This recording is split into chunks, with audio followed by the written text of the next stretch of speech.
It's very easy to create page turn or curl animations. We can easily create animations using page curl effect and wave warp effect. So let's make.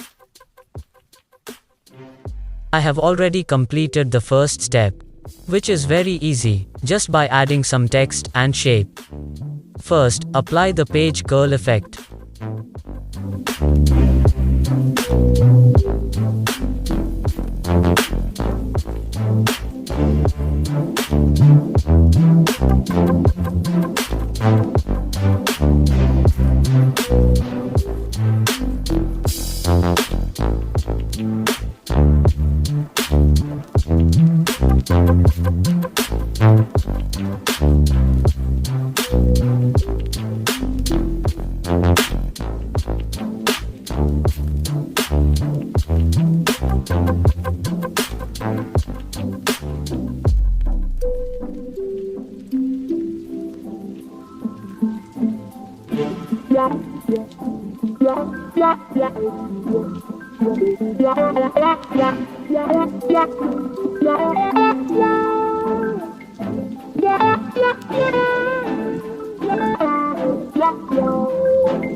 Now, the wave warp effect has to be applied.